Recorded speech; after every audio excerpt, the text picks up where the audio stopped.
When I picked up the phone to ask my son Max when his wedding would be, my daughter-in-law Lena looked me right in the eye and said with a chilling smile, "Oh, we already got married yesterday. We only invited special people." The words hit me like a bucket of ice water. Special people. I, who for 3 years had paid their monthly rent of $500, bought every piece of furniture in their house, and filled their refrigerator when they had nothing to eat. I was not a special person. I stood there in the living room of my own house, holding the phone as if it weighed 1,000 pounds, watching my son avoid my gaze while Lena made herself comfortable on the sofa I had bought for them. The pale pink dress I had picked out for her wedding hung uselessly in my closet, along with the new shoes and the illusion of being part of the most important day of my only son's life. I had spent $200 on that dress, thinking about how nice I would look in Max's wedding photos in which I would never appear. For weeks, I had planned every detail.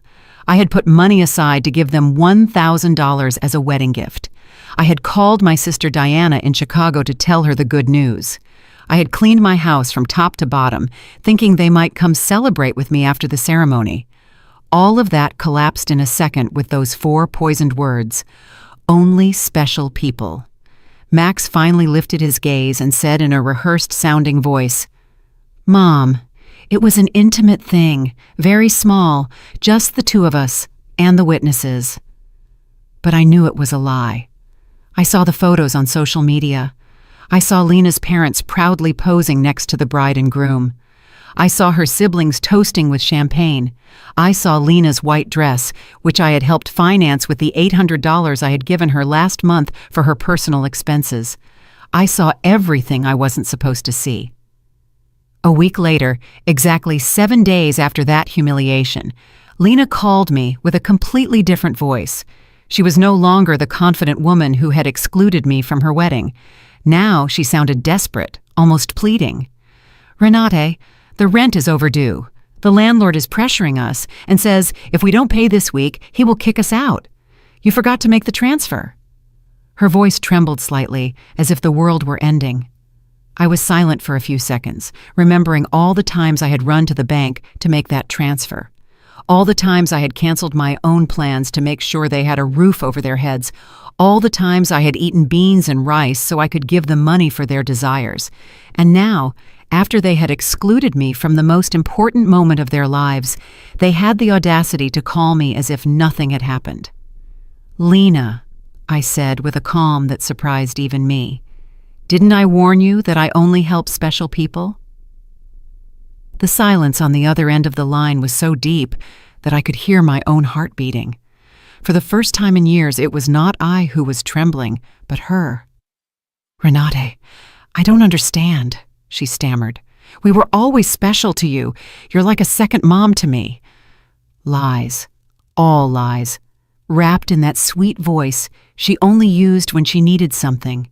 The same voice she had used to ask me for money for the wedding dress, for the honeymoon, for the rings, which I had helped finance without knowing I would never see the ceremony where they were exchanged. For so many years, I had this constant feeling of walking on eggshells, weighing every word, every gesture, every gift, hoping to get a crumb of affection from my own son. I was the perfect mother, the obliging mother-in-law, the silent provider who never protested when they treated me like I was invisible. But that phrase, "only special people," awakened something in me that had been dormant for far too long. I had calculated in my head how much money I had spent on them in those 3 years. Between rent, food, gifts, emergencies, and whims, it was over $20,000. $20,000 I had taken from my retirement, from my savings, from the money my late husband had left, so I could live my last years in peace. And what was all that for? To be treated like a stranger on my own son's wedding day. That night after I hung up, I sat on my bed and cried. But they weren't tears of sadness. They were tears of anger, of accumulated frustration, of years of silently endured humiliation. I cried for all the times they made me feel that my love was a burden, my presence a hindrance, my money the only thing I had to offer. I cried for the foolish mother I had been, for the woman who had lost herself trying to be indispensable to those who considered her dispensable. When I woke up the next morning, something inside me had changed. It was not just the pain of betrayal, it was something deeper, colder. I stood up and looked at myself in the bathroom mirror. The same tired eyes as always, the same wrinkles that told stories of years of giving love without getting it back. But there was something else in my gaze, a hardness I didn't recognize, a determination that had been buried under years of compliance. I went to the kitchen and made coffee, as I had every morning for 40 years, but this time I didn't think about calling Max to ask how he had slept. I didn't check my phone in anticipation of a message from him apologizing for the previous day's humiliation. For the first time in a long time, I was my own first concern of the day. I sat at the table where I had so often planned surprises for them, counted bills for their expenses, and cried silently when they treated me with indifference. Now, this table would be a witness to something completely different. I took out my checkbook, my bank statements, and started to do the math. I wanted to see, in exact numbers, the extent of my own foolishness. Monthly rent of $500 multiplied by 36 months was $18,000. Food and supplies, approximately $200 a month, was another $7,200. Birthday gifts, Christmas gifts, anniversary gifts, at least $3,000. Lena's medical emergencies, $800. The car loan they never paid me back, $2,500. The air conditioner repair in their apartment, $600. The living room furniture, $1,200, $33,400. That was the exact sum of my generosity. $33,400 I had wasted from my husband's inheritance, from my pension, from the savings I had put aside penny by penny for decades of honest work. All that money thrown out the window to keep two adults comfortable who couldn't even pretend to respect me. The phone rang, and I saw Max's name on the screen. Normally, my heart would have pounded as I ran to answer, hoping he would finally apologize and explain that everything had been a misunderstanding. But this time, I let it ring once, twice, 3 times. Finally, it fell silent, and I continued drinking my coffee as if nothing had happened. 10 minutes later, it rang again. This time, it was Lena. I let it ring too. Then a text came from Max. "Mom, please answer. We need to talk." I deleted the message without replying. At 2 o'clock in the afternoon, I decided to go for a walk.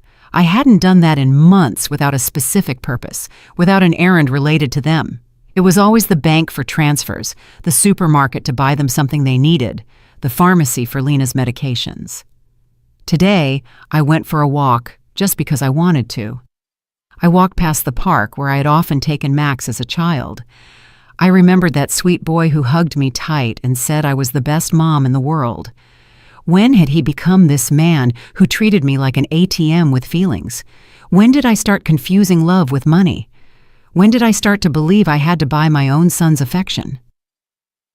At the bank where I had so often made automatic transfers, I stopped in front of the door. The branch manager, Mr. Klein, saw me through the glass and waved. I had known him for years. He had processed every one of my transfers to Max and Lena. He had watched my account drain month after month to fill theirs. I went inside and walked directly to his office. "Mr. Klein," I told him, "I need to cancel the automatic transfers I have programmed." He looked at me, surprised. For 3 years, these transfers had been as regular as the sunrise. "Are you sure, Mrs. Richter? Did something happen?" His concern was genuine, more genuine than any interest Max had shown in me in recent months. "What happened is that I finally opened my eyes," I replied. "I want to cancel everything, and I also want information on how to protect my accounts. I don't want anyone else to have access to my money." While Mr. Klein processed the cancellations, my phone didn't stop ringing. Max, Lena, Max again. It was as if they had developed radar to detect when their source of income was in danger. I turned the phone off completely. "Mrs. Richter," Mr. Klein said as he handed me the papers. "I apologize for intruding, but in all these years, I have seen you be very generous with your family. I hope you are not being pressured to make these changes." His words touched me deeply. This man, who barely knew me beyond bank transactions, showed more genuine concern for my well-being than my own son. "I'm not being pressured, Mr. Klein. On the contrary, I have finally stopped pressuring myself." When I left the bank, I felt strangely light, as if I had left an enormous burden in that office. For the first time in years, my money was entirely mine. I had no financial obligations to people who saw me as a resource instead of a person. I went home and thought about all the things I hadn't done to please Max and Lena, the trips I hadn't taken to save money for them, the friends I no longer saw because I was always available for their emergencies, the hobbies I had given up because every dollar I spent on myself was $1 less for their needs. When I got home, I found 3 cars parked in front of my door, Max's, Lena's, and one I didn't recognize. I could see movement inside my house through the windows. My blood ran cold. They had keys. I had given them keys because I trusted them, because I thought they would one day take care of me just as I had taken care of them. I took a deep breath before opening the door. It was time for the first real confrontation of my new life. I opened the door to my house and saw a scene I will never forget. Max was sitting on my sofa with his head in his hands. Lena was pacing back and forth like a caged animal, and an older man I didn't know was going through papers on my dining table. My papers, my personal documents. "What is happening here?" I asked in a voice that sounded louder than I expected. All 3 of them looked at me as if I were the intruder in my own house. Lena was the first to speak, and her voice had that desperate urgency I had already heard on the phone. "Renata, thank God you're here. We need to talk. Mr. Fisher is from the law firm we consulted about your situation." "My situation?" The question came out of my mouth with a calm that surprised me. "What situation? I'm doing perfectly fine." Max finally lifted his head and looked at me with those eyes that once belonged to an innocent child and now only reflected financial panic. "Mom, we went to the bank and they told us you canceled all the transfers. Mr. Klein explained that you also blocked our access to your accounts. We don't understand why you did that." Mr. Fisher, a man in his 50s in a gray suit and a smile that didn't inspire confidence, approached me with an outstretched hand. "Mrs. Richter, I am Dr. Fisher, a family law attorney. Your children are concerned about your mental well-being and have asked me to assess the situation." I didn't shake his hand. Instead, I went directly to my dining table and collected all my documents that he had been reviewing without my permission. "These are my private papers. You have no right to look at them without my consent." "Mom," Max interjected with that condescending voice he had perfected in recent years, "we're worried about you. Your behavior has been very strange lately. First, you financially cut us off without an explanation. Then you don't answer our calls. We think you might need professional help." Lena approached and tried to take my hand with that fake tenderness she reserved for moments when she needed something. "Renate, honey, we know you're under a lot of stress. Maybe the loneliness is affecting you more than you think. At your age, episodes of confusion are normal." The word confusion echoed in my head like an alarm bell. Now I understood why they had brought the lawyer. It wasn't about helping me. It was about declaring me mentally incompetent and taking control of my finances. The same woman who had told me they only invited special people to their wedding was now treating me like a senile old lady. "I am not confused," I said with a firmness that silenced everyone. "I am clearer than I have been in years, and you are going to leave my house right now." Mr. Fisher interjected with that professional voice lawyers use when they want to sound reasonable. "Mrs. Richter, I understand you feel overwhelmed, but your children have a right to intervene if they believe your ability to make financial decisions is impaired. They have documented several concerning behaviors." Concerning behaviors. The laugh that came from my throat was hoarse, almost cruel. Like what? Deciding that my money belongs to me? Deciding to no longer finance the lives of 2 adults who treat me like trash? Lena jumped up as if I had slapped her. "We never treated you badly. You are part of our family. Everything you have will belong to us one day anyway. We are just speeding up the process." There was the naked, unvarnished truth. Everything I had would one day belong to them. In their minds, I was already dead and they were just collecting their inheritance in advance. It didn't matter if I had 70 years or 70 days left. To them, I was just an ATM with legs that had become problematic. "Out," I said, pointing to the door. "All three of you get out of my house." Max stood up with that angry, childlike face he made when he didn't get his way. "Mom, we can't just leave. We have obligations. The rent, the car payments, the credit card you co-signed for. You can't just cut us off from one day to the next." "I can't?" My voice rose for the first time in the entire conversation. "Who says I can't? For years I have paid rent that wasn't even in my name. I filled a refrigerator in a house where I was not welcome. I financed a life that clearly had no place for me." Mr. Fisher took a folder from his briefcase and placed it on my table. "Mrs. Richter, we have prepared some documents that could facilitate this transition. A power of attorney that would allow Max and Lena to manage your finances more efficiently. This would just be temporary until you feel better." I took the folder and, without even opening it, threw it directly into the trash can. "The only transition that is going to happen here is yours to the front door." Lena started to cry, but they weren't tears of sadness. They were tears of frustration, of contained rage. "You can't do this to us, Renate. We were counting on you. We made plans based on your support. We bought things. We took on financial obligations because we knew we could count on you." "Obligations based on my money," I replied. "Not on my well-being, not on my happiness, not on my company, just on my money. And now that I have decided that my money is better used in my own life, I am suddenly a confused old woman who needs legal guardianship?" Max tried to approach me, but I took a step back. He was no longer the boy who ran into my arms when he had nightmares. He was a 35-year-old man who saw his mother as an obstacle between himself and a comfortable life financed by others. "Mom, we made mistakes," he said in a voice that was supposed to sound remorseful. "The wedding was a misunderstanding. Lena was nervous. I was under pressure. We can fix this if you just become reasonable again." Reasonable. The word tasted bitter in my mouth. Being reasonable means continuing to pay for your life while you treat me like a stranger. It means pretending it doesn't hurt to have been excluded from the most important day of my only son's life. Mr. Fisher packed his papers with the efficiency of someone who is used to having proposals rejected. "Mrs. Richter, this is not over. Your family has legal options. If you are indeed making irrational decisions due to mental health problems, a judge can determine that you need guardianship." His words were like a blow. I realized this was not just a manipulative family visit. It was a real legal threat. They wanted to declare me incompetent to manage my own affairs.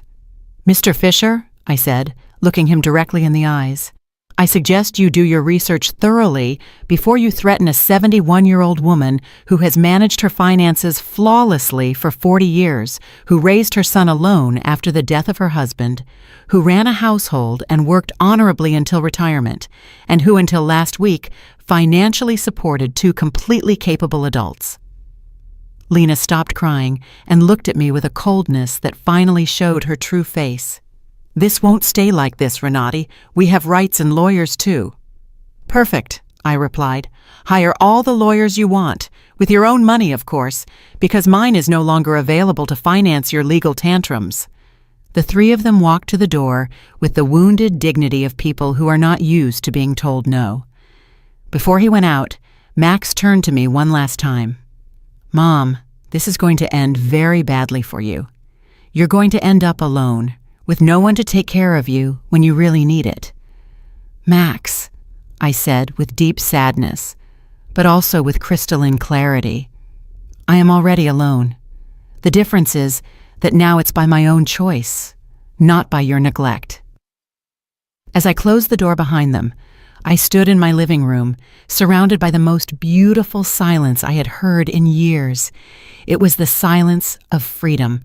That night, I couldn't sleep, but not out of sadness or regret, but out of adrenaline from having reclaimed control of my own life. I lay awake in bed, planning my next steps like a general preparing for a battle. If Max and Lena wanted to fight, I would give them a war. But it would be a war I would fight with intelligence, not with emotion. At 6 o'clock in the morning, I was already dressed and ready to go. My first stop was the office of attorney Mr. Weber, a man I had met years ago when I was handling my husband's will. Unlike Mr. Fisher, whom Max and Lena had brought, Mr. Weber had an impeccable reputation and specialized in protecting the rights of the elderly. "Mrs. Richter," he told me as I explained the situation, "what your children tried to do yesterday is more common than you think. It's called elder financial abuse, and it's a federal crime. The fact that they entered your house without permission and reviewed your private documents also constitutes a violation." His words both calmed and worried me. They calmed me because they confirmed I wasn't crazy, that what had happened was truly abusive. They worried me because I realized the situation was more serious than I had thought. "We have to document everything," Mr. Weber continued. "Every transfer, every gift, every time they pressured you for money. We will also change your will to protect your assets from future manipulation attempts." We spent 3 hours reviewing my financial records. Mr. Weber whistled when he saw the total sum: $33,400 in 3 years. "Mrs. Richter, with this money, you could have lived comfortably, traveled, and enjoyed your retirement. Instead, you completely financed the lives of 2 adults who didn't even respect you enough to invite you to their wedding." When I left Mr. Weber's office, I had a complete plan. First, I would change all the locks on my house. Second, I would install a security system with cameras to protect myself from future surprise visits. Third, I would open a new bank account at a different bank where they had no contact. And fourth, I would start living the life I had postponed for years. My next stop was the hardware store. The owner, Mr. Summer, had known me for years because I was always buying things to fix Max and Lena's apartment. This time was different. "Mrs. Richter, what brings you here today? Another emergency with your son?" he asked with the familiarity of a person who had silently witnessed my wasted generosity. "No, Mr. Summer. This time it's for my own house. I need to change all the locks, and I want them to be of the best quality." He looked at me, surprised, but asked no questions. While I was choosing the locks, his son Ethan, who installed security systems, came by. It was Providence in action. "Ethan," I told him, "I also need to install surveillance cameras, the complete system. The price is not an issue." While they were preparing everything for the installation the next day, I received a call from an unknown number. It was Lena calling from someone else's phone because I had blocked her number after the previous day's confrontation. "Renate, it's Lena. Please don't hang up. We need to talk like civilized adults." "Speak," I said dryly. "Listen, I understand you're upset about the wedding. It was a mistake. Max and I have talked about it, and we want to make it up to you. How about we have a special dinner to celebrate our wedding with you? We can do it at your house, cook together like we used to." The manipulation in her words was so obvious that I almost had to laugh. "Lena, how much rent do you owe exactly?" The silence on the other end confirmed that I had hit a nerve. Well, it's 2 months, $1,000 total. But I'm not just calling for that, Renate. We really miss you in our lives." "Do you miss me or my money?" I asked directly. "Both," she replied with a surprising honesty. "Renate, I won't lie to you. Yes, we need your financial help, but we love you too. You're important to us." "If I'm so important," I said, "why wasn't I important enough to be at your wedding? Why am I not important enough to get a call that doesn't ask for money? When was the last time you called me just to ask how I was doing?" Another silence. We both knew the answer. Never. "Lena, I'm only going to explain this to you once. For 3 years, you have treated me like an ATM with feelings. You used me. You ignored me. You humiliated me, and finally, you insulted me in the worst possible way. Now that the money is running out, you suddenly discover you love me." "Renat, please." I cut her off. "There is no please. You made your choice when you decided I wasn't special enough to be at your wedding. Now I'm making mine." I hung up and turned the phone off completely. I didn't want any more interruptions on my day of liberation. That afternoon, I went to the beauty salon I hadn't been to in over a year. I always canceled my appointments because Max or Lena needed something urgent, or because the money I had set aside for myself became an emergency for them. "Mrs. Richter?" my favorite hairstylist Cynthia called out. "What a surprise! I thought you had forgotten us." "I didn't forget you, Cynthia. I just forgot that I also deserve to be pampered." I treated myself to the full treatment: cut, color, manicure, pedicure. For the first time in years, I spent money on myself without feeling guilty. While Cynthia worked on my hair, she told me about her life, her children, her dreams. It was refreshing to have a conversation that didn't revolve around Max and Lena's needs. "You look beautiful, Mrs. Richter," she said when she was done. "But more than that, you look free. Did something good happen?" "Yes, Cynthia. I finally learned to say no." When I got home that afternoon, there was a car in front of my door that I didn't recognize. My heart raced for a moment, thinking Max and Lena might have come back with reinforcements. But as I got closer, I saw an older woman sitting on the steps of my porch. "Mrs. Richter?" she asked as I got out of the car. "Yes, that's me. Can I help you?" "I'm Eleanor Brooks. I live next door. We've been neighbors for years, but we've never had a chance to talk. Yesterday I heard very loud voices in your house, and I got worried. Is everything okay?" Her sincere concern touched me deeply. Here was a stranger who showed more interest in my well-being than my own son. "Come in, Mrs. Brooks. I'll make you a coffee, and I'll tell you a story you won't believe." While I was making coffee, I told her the whole situation.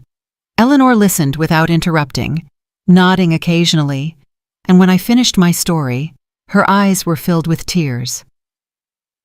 "Mrs. Richter," she said, "you did the right thing. I went through something similar with my daughter 5 years ago. I also thought it was my duty to finance her adult life. I also believed they wouldn't love me if I didn't give them money. What happened? I cut off the money when I realized they only called me when they needed something. At first it was terrible. They threatened me, emotionally blackmailed me, tried to make me feel guilty. But after 6 months, my daughter called to genuinely apologize.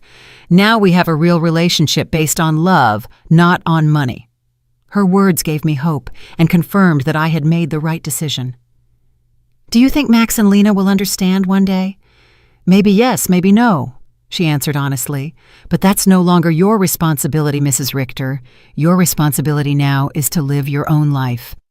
That night, for the first time in 3 years, I went to bed without worrying about whether Max and Lena had money for rent, for food, for their whims. I went to bed thinking about myself, my plans, my future, and I slept better than I had in years.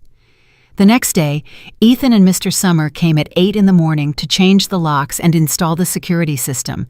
While they worked, my phone didn't stop ringing from unknown numbers. Lena was still trying to contact me from different phones, but I had developed a new skill: completely ignoring calls that didn't suit me. "Mrs. Richter," Ethan said as he installed the cameras, "this system will give you absolute peace of mind. You can see from your phone who is coming to your house, even when you're not here. And if someone breaks in without permission, an alert is automatically sent to the police." The irony was not lost on me. I was installing a security system to protect myself from my own son, but it didn't hurt as much as it used to. It was simply a practical measure to maintain my newfound peace.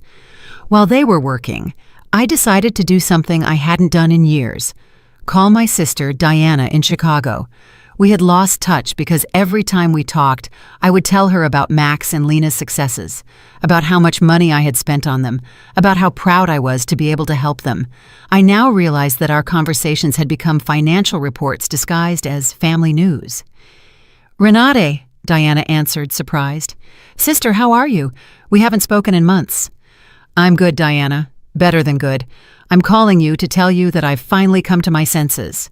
I told her the whole story from the beginning, the secret wedding, the humiliation, the visit with the lawyer, my decision to cut off the funding.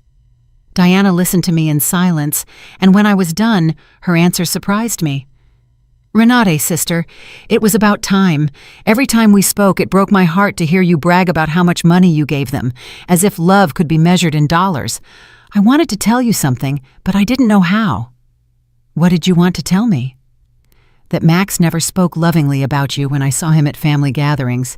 It was always, my mom helped me with this, or my mom bought me that, but never, I miss my mom, or I love my mom. It was as if you were a service provider, not a person. Her words hurt, but it was a necessary pain, like when a doctor cleans an infected wound. It hurts, but it's part of the healing. You know what else I noticed? Diana continued. Lena always spoke about you in the future tense. When Renate is no longer here, we can remodel her house, or when we inherit, we will invest in the business, as if they were waiting for you to die to really live. This revelation hit me like a bucket of ice water. They didn't just see me as an ATM, they saw me as a temporary obstacle between them and their money. While I was trying to make them happy, they were planning their future without me. After talking with Diana, I sat in my kitchen, processing all this information. Years of marriage to a man who truly loved me, 35 years of raising my son alone after my husband's death, and 3 years of financing 2 adults who saw me as a $100,000 obstacle. The doorbell rang, and on the new cameras, I saw it was Eleanor, with a mug in her hands. I opened the door, and she handed me a fresh brewed coffee. I thought you might need some company after everything you told me yesterday, she said, with that sincere smile I had already come to appreciate.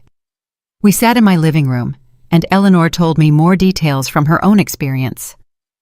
My daughter said the exact same thing to me that Lena says to you. You're like a second mom to me. We're special to you. Everything will be ours one day anyway. Those are rehearsed phrases, Mrs. Richter. They learn them from the Emotional Manipulation Handbook. Do you think such a handbook exists? I asked half-jokingly. Not officially, but it seems everyone reads from the same book. Chapter 1 is Make Her Feel Indispensable. Chapter 2 is Create Constant Financial Emergencies. Chapter 3 is When She Resists, Question Her Mental Health. We laughed, but it was a bitter laugh. It was both funny and tragic to recognize such predictable patterns in our own children's behavior. Did you ever feel guilty for cutting off the money? I asked Eleanor. Every single day for the first 3 months, she answered honestly. But then I started to see the results.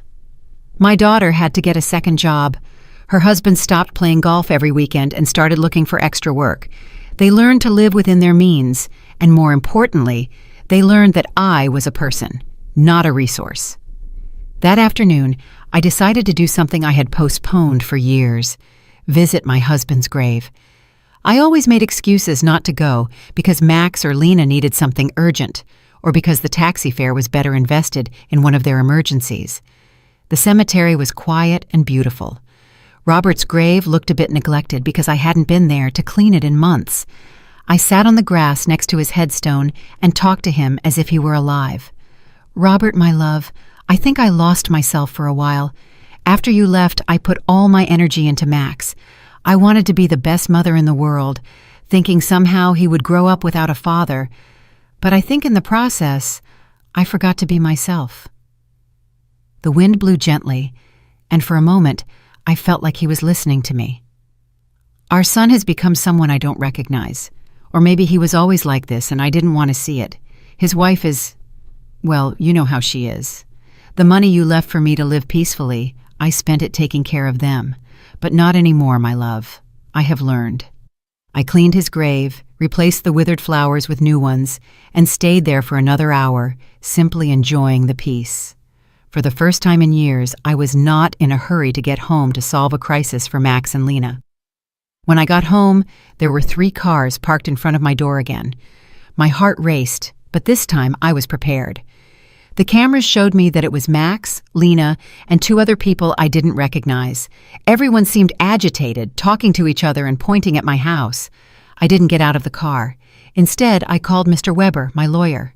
"Mr. Weber, they are at my house again. This time they've brought more people. What should I do?" "Don't get out of the car, Mrs. Richter. I'll be there right away and I'll call the police. After our conversation yesterday, I requested a temporary restraining order. They are not allowed to be on your property." Minutes later, Mr. Weber and two police patrol cars arrived. I watched the officers talk to Max and Lena, saw my son gesticulate angrily, saw Lena crying again, but this time her tears did not move me. One of the officers approached my car. "Ma'am, you can get out safely. Your visitors are going to leave immediately." As I got out of the car, Max shouted at me from the street, "Mom, this is ridiculous. We're your family. You can't call the police on your own son." "Max," I replied with a calm that surprised even me, "family doesn't threaten lawsuits for mental incompetence. Family doesn't break into people's homes without permission. Family doesn't treat their mothers like ATMs. Lena screamed from across the street, "You're going to pay us everything you owe us. We have bills you co-signed for. You can't just abandon us like this," Mr. Weber interjected. "Mrs. Brooks, any future communication must be through my office, and I suggest you consult with an attorney before making collection threats, because my client has full documentation of all the payments she voluntarily made for 3 years."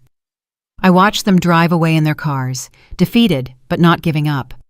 I knew this wasn't over, but for the first time in this situation, I felt confident. I had professional help. I had emotional support from Eleanor. And more importantly, I had mental clarity about what was right and what was wrong. That night, Eleanor invited me to her house for dinner. I met her daughter, who was visiting, and I was able to see with my own eyes what a healthy family relationship looked like. They spoke respectfully to each other, asked sincerely about each other's lives, and laughed together. The daughter didn't ask for money once the entire evening. "I wanted that with Max, too," I confessed to Eleanor after her daughter had left. "And maybe you'll get it one day," she replied. "But first, he has to learn that you are a person who deserves respect, not just a source of income."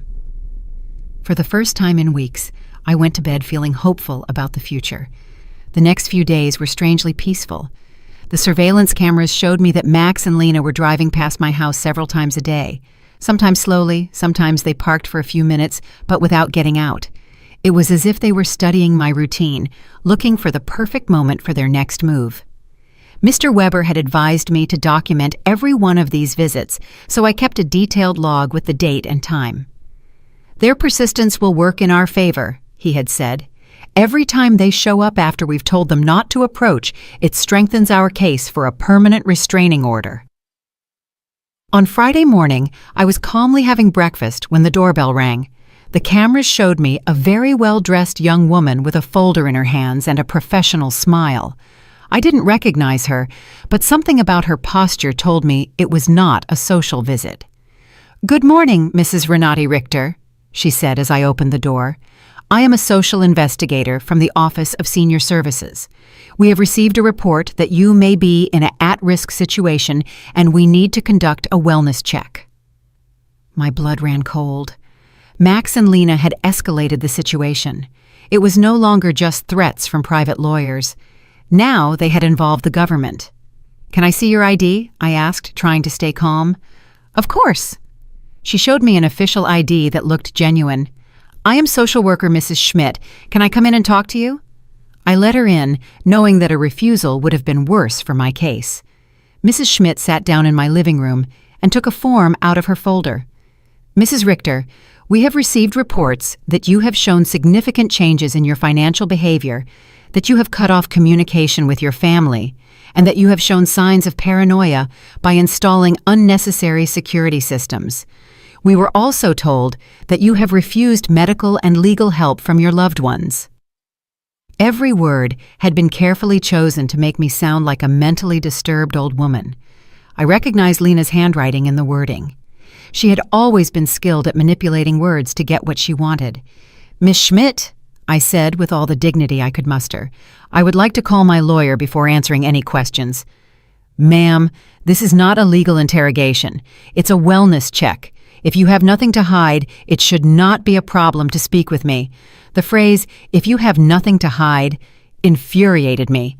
It was the same logic abusers used to justify their invasions. If you're innocent, you shouldn't complain about your privacy being violated. Miss, I'm calling my lawyer. You can wait here or come back another day, but I will not answer any questions without legal representation present. I called Mr. Weber, and he was there within 20 minutes. When he came in and saw the social worker, his expression hardened. "Miss Schmidt," he said after checking her ID, "I hope you have a court order to be here, because my client is under my legal representation, and any unauthorized investigation constitutes harassment." "Sir?" Mrs. Schmidt replied with less confidence than before. "We have reports from concerned family members about the lady's well-being. It's our duty to investigate." "What family?" Mr. Weber asked dryly. "The same family that tried to get her to sign a power of attorney without representation, the same family that broke into her house without permission and checked her private documents, the same family that excluded her from important events while living off her money?" Mr. Weber took a folder from his briefcase and placed it on the table. "Here, I have complete documentation of my client's financial and emotional abuse. $33,400 that were withdrawn from her accounts in 3 years. Systematic social exclusion and emotional blackmail. If someone needs to be investigated here, it is not my client." Mrs. Schmidt reviewed the documents with growing discomfort. It was obvious that the information she had been given did not match the reality she had in front of her.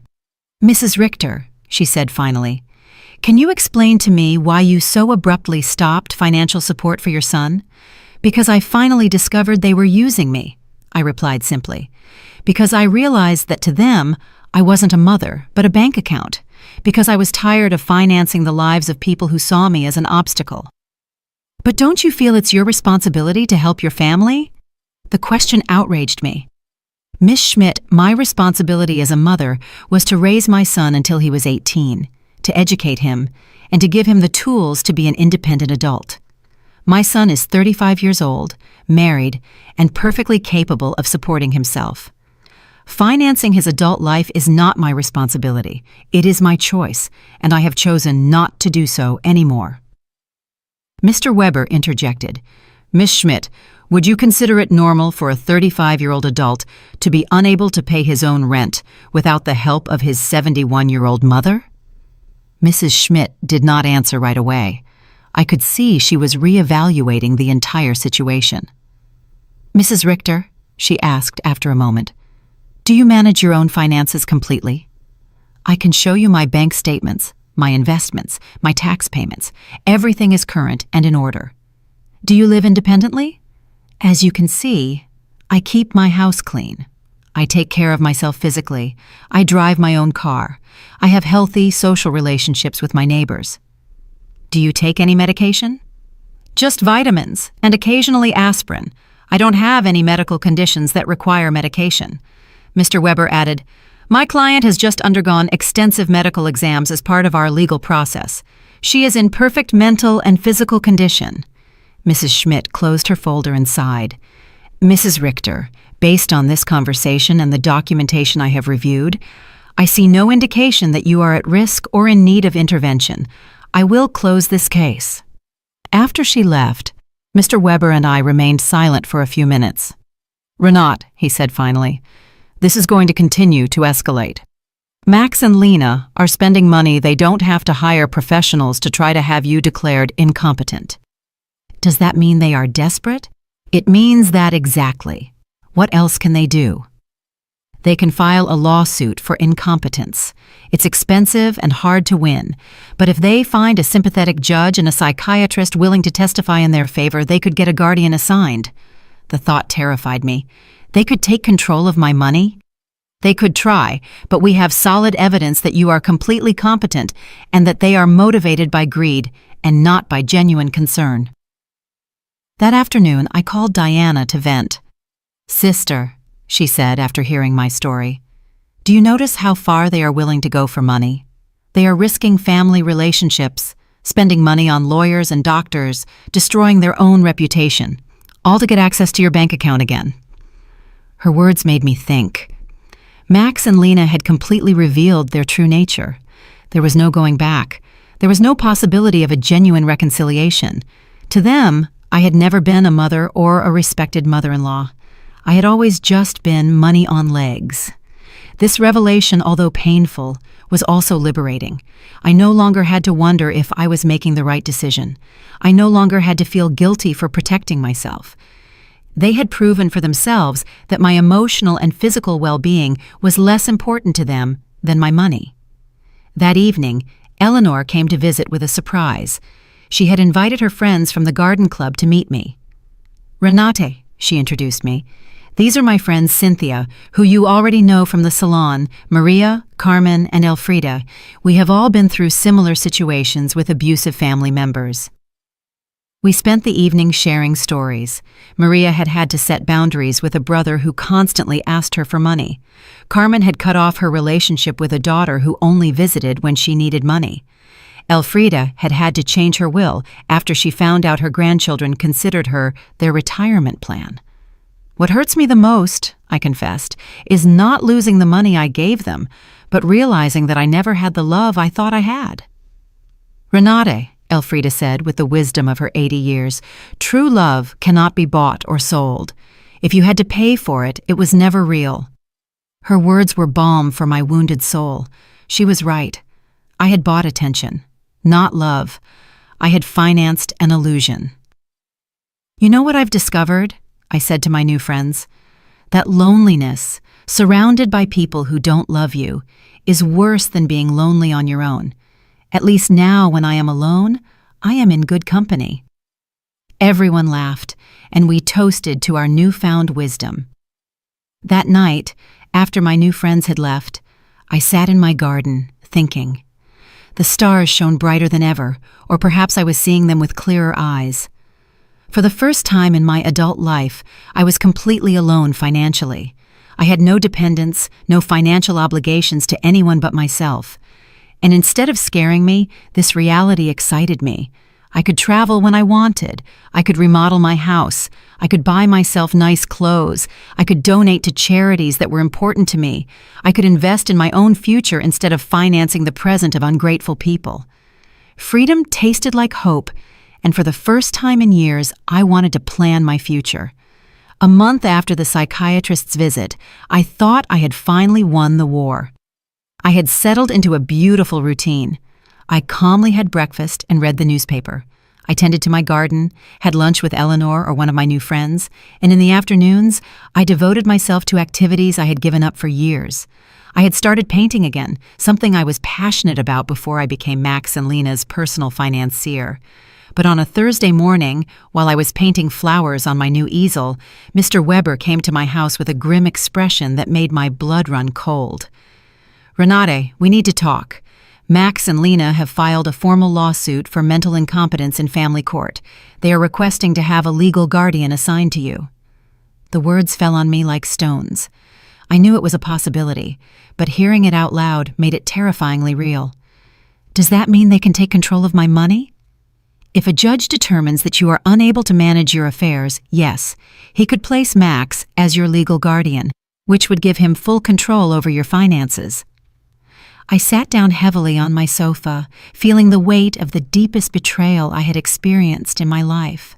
My own son was trying to legally declare me incompetent to steal my money. "Mr. Weber, what evidence could they have? You yourself have seen that I am completely competent." "They have statements from 3 witnesses who claim you have behaved erratically. They also submitted unpaid doctor's bills that you supposedly didn't pay, and medications that you supposedly hoarded without taking them." "But that's a lie. I don't have any outstanding doctor's bills or hoarded medications." "I know, Renate, but they have fabricated convincing evidence. They also have the statement from Dr. Lehman, who states that you refused to cooperate with a psychiatric evaluation, which they interpret as proof of mental decline." The manipulation was diabolical. They had turned my refusal to undergo an unnecessary exam into proof of a mental illness. They had used my instinct to protect myself from them as proof that I needed protection. "Who are the 3 witnesses?" Mr. Weber looked through his documents. Lena, of course, a neighbor named Mr. Davis, and someone who claims to be your pharmacist, Mr. Green. Mr. Davis was the neighbor across the street, an unpleasant man who had always had problems with me because my friends sometimes parked in front of his house. Mr. Green was indeed my pharmacist, but I didn't understand what he could have against me. "I need to talk to Mr. Green," I told Mr. Weber. "Something's not right." We went to the pharmacy together that afternoon. Mr. Green received me, surprised and nervous. "Mrs. Richter, it's good to see you. How are you?" "Mr. Green, I was told you signed a statement saying I show erratic behavior with my medications." His face turned red as a tomato. "Mrs. Richter, your daughter-in-law came in a few weeks ago and asked about your medications.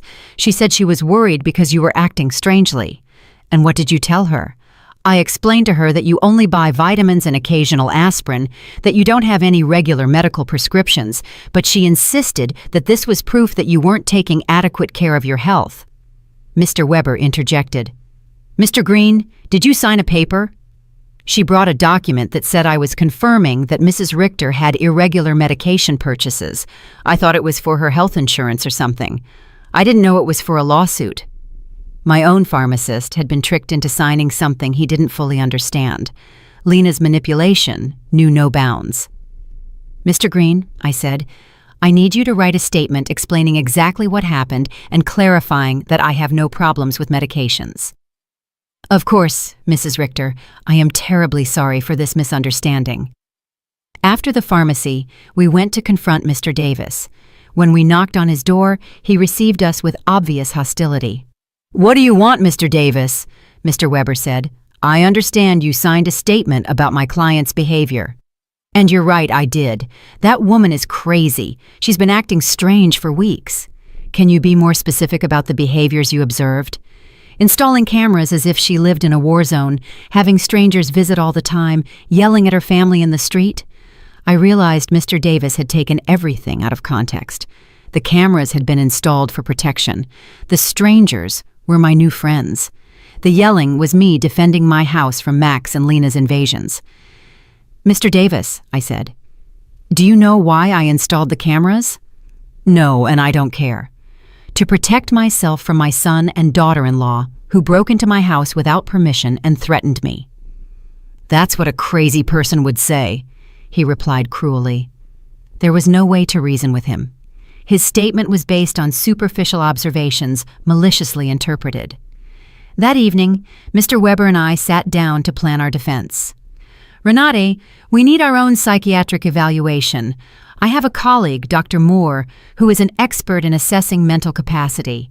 She can officially confirm that you are completely competent." What if Max and Lena have bribed the judge? What if none of this matters because they have already decided to declare me incompetent? "Renate, the legal system is not perfect, but it's not completely corrupt either. We have solid evidence of your mental competence and their financial motivations. We are going to fight this." The next day, I went to my appointment with Dr. Moore. She was a woman in her 50s with kind but astute eyes. "Mrs. Richter, I'm going to ask you a series of questions and tests to assess your mental capacity. Take your time and answer honestly." For 2 hours, she asked me questions about my memory, my reasoning ability, my financial understanding, my emotional health. She also gave me cognitive tests and asked me to solve mathematical and logical problems. "Mrs. Richter," she said at the end, "your results are well above average for your age. You are not only mentally competent, but your cognitive function is excellent." "Doctor, why do you think my family is doing this?" "Based on what you've told me and the documents I've reviewed, this seems to be a classic case of elder financial exploitation. Unfortunately, it's more common than people think." I left the consultation feeling validated, but also sad. The professional confirmation of my mental health was a relief, but it also confirmed that the lawsuit was real and necessary. That afternoon, Eleanor organized an emergency meeting with all our friends from the garden club. When I told them about the incompetence lawsuit, everyone was outraged. "Renate," Maria said, "we will testify in your favor. We have been with you for weeks, and anyone can see that you are doing great." "Better than great," Cynthia added. You are clearer and stronger than many 40-year-old women I know." Elfrida, with her 80-year-old wisdom, took my hands. "Renate, my dear, what your children are doing is nothing new. For generations, greedy children have tried to declare their parents insane to get their money. But you have something many of these victims didn't have: documentation, legal support, and friends who can testify for you." Her words gave me hope. I was not alone in this fight. I had an army of strong women who had witnessed my transformation firsthand. "You know what the saddest thing about all this is?" I said. "That Max and Lena are willing to destroy any future possibility of reconciliation for money. Even if I were willing to forgive everything so far, there's no going back from this." "And maybe that's for the best," Cynthia replied. "At least now you know exactly who they are and you can act accordingly." That night, for the first time since this nightmare began, I really cried. Not out of sadness, but out of grief. I said my final goodbye to the son I thought I had, to the dream of a loving family, to the illusion that unconditional love was reciprocated. But something new also emerged within me, an iron determination not to let myself be stripped not only of my money, but also of my dignity and my freedom. The war had officially begun, but I was ready to fight. The trial came 3 weeks later. I woke up early, put on my best black suit, and looked at myself in the mirror with a determination I had never felt before. Today, not only my mental capacity would be judged, my dignity as a person, my right to live free from abuse, my value beyond my bank account would be judged. Mr. Weber came at 7 in the morning to go over our strategy one last time. "Renate, remember, the burden of proof is on them. They have to prove that you are incompetent. We just have to show that you are not." "And what if the judge is already biased?" "Judge Miller has a reputation for being fair. I researched his past cases, and he doesn't automatically favor families. He is dedicated to protecting the rights of the elderly." We arrived at the courthouse at 9 in the morning. In the hallway, I saw Max in a new suit that he probably bought for the occasion, and Lena dressed in black as if she were at a funeral. Maybe it was one, the funeral of our family relationship. When our eyes met, Max avoided my gaze, but Lena held my gaze with a coldness that confirmed that for her, this was just a business transaction. Their lawyer was an older, elegant man with the kind of confidence that comes from winning similar cases before. When he began his opening statement, his strategy was clear: to portray me as a confused old woman who had been manipulated by strangers to alienate me from my loving family. "Your Honor," he said in a solemn voice, "Mrs. Renate Richter has shown a clear mental decline in recent months. She has cut off all financial support for her family without a rational explanation. She has installed unnecessary security systems due to paranoia, and has isolated herself from her loved ones under the influence of neighbors and lawyers who are obviously taking advantage of her vulnerable situation." Every word had been carefully chosen to make my self-empowerment sound like dementia, and my freedom sound like external manipulation. Then they called their witnesses. Lena was the first to testify, and her performance was Oscar-worthy. She cried as she described how I had completely changed, how I had become hostile and paranoid, how I had isolated myself from the family that loved me. "Your Honor," she said in a trembling voice, "Renate has always been like a second mom to me. Seeing her mental decline has been devastating. We just want to help her get the care she needs." Lies, wrapped in convincing tears. When Mr. Weber cross-examined her, the cracks in her story began to become visible. "Mrs. Schuster, can you tell the court, when was the last time you called my client without asking for money?" Lena stammered. "Well, we always talked about many things. Can you give me a specific date?" "I don't remember exact dates." "Is it true that you and your husband got married without inviting my client?" "It was a very small ceremony." "Is it true that when my client asked about the wedding, you told her that you had only invited special people?" Lena's face turned red. Those words were taken out of context. What would be the right context to tell your mother-in-law that she is not a special person? She couldn't answer convincingly. Max was next. Seeing him on the witness stand, swearing to tell the truth while preparing to lie about my mental health, was one of the most painful moments of my life. This was the boy I had raised alone, the one I had dedicated my entire life to. My mom has always been very generous with us, he testified. But lately, she has become erratic and irrational. We believe she is being manipulated by people who are taking advantage of her. When Mr. Weber cross-examined him, the mask fell completely. Mr. Richter, how much money have you received from your mother in the last 3 years? I don't know the exact amount. Does $33,400 sound about right? Maybe. She's always been generous. And how many times have you visited your mother without asking her for money? The silence was deafening. Is it true that you and your wife broke into my client's house without permission and checked her private documents? We were worried about her. Is it true that you brought a lawyer to pressure her into signing a power of attorney? We wanted to help her manage her finances. Do you, at 35 years old, need the help of your 71-year-old mother to pay your rent? Max couldn't answer with dignity. Mr. Davis testified about my supposed erratic behaviors, but when Mr. Weber asked him for details, he admitted that he had never spoken to me directly and that all his information was based on superficial observations. Dr. Lehman testified that my refusal to undergo an evaluation was proof of mental decline. But Mr. Weber submitted the documentation of our evaluation with Dr. Moore, which completely refuted his conclusions. Then it was our turn. Mr. Weber first called Mr. Green, my pharmacist, who explained how he had been tricked into signing a statement that distorted my medication buying habits. Dr. Moore testified about my excellent mental state and presented the results of the cognitive tests, which had been flawless. Mr. Summer from the hardware store testified about my mental competence and explained that my decisions to cancel automatic transfers were completely rational and had been processed correctly.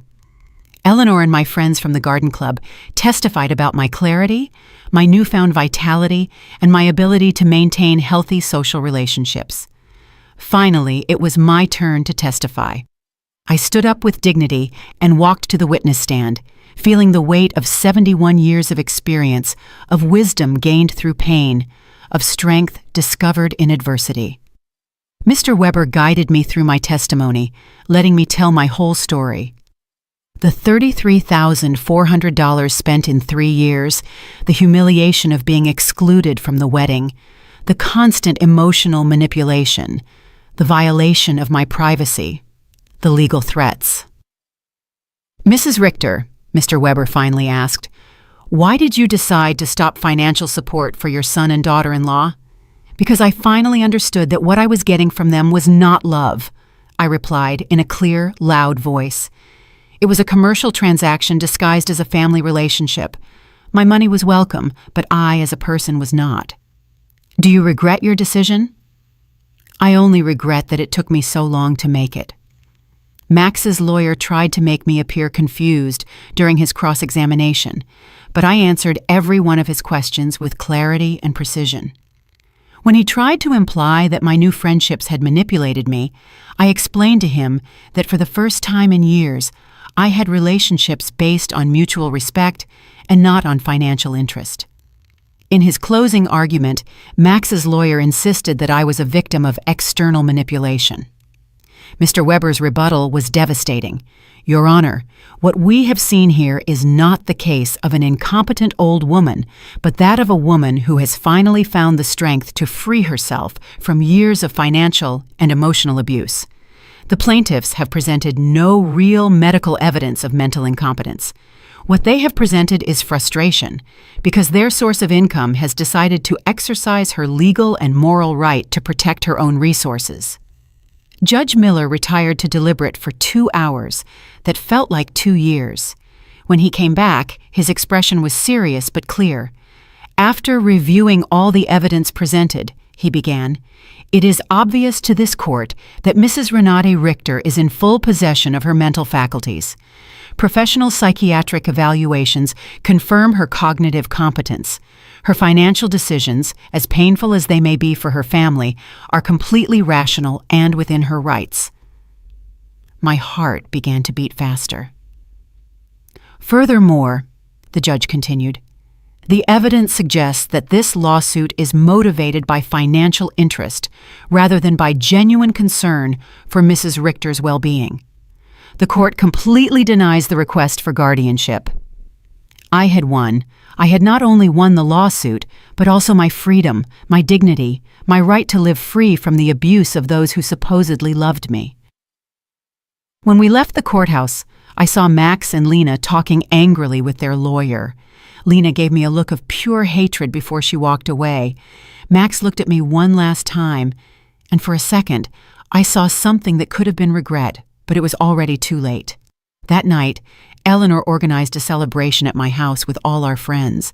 We toasted to justice, to freedom, to the sisterhood of strong women who support each other. Renata, Elfrida told me, today you didn't just win a trial, you won back your life. She was right. For the first time in years, the future was completely mine. I could travel, I could love, I could create. I could live without fear, without guilt, without manipulation. 3 months later, I sold my house and moved to a beautiful apartment near the city center. I donated half of my money to organizations that protect the elderly from family abuse. With the other half, I began to live the life I had always wanted. I traveled through Europe, took art classes, and joined volunteer groups. I never heard from Max and Lena again. I heard from others that they had to move to a smaller apartment and that Lena had found a job for the first time in years. Perhaps the adversity would teach them what my generosity never could, the value of honest work and independence.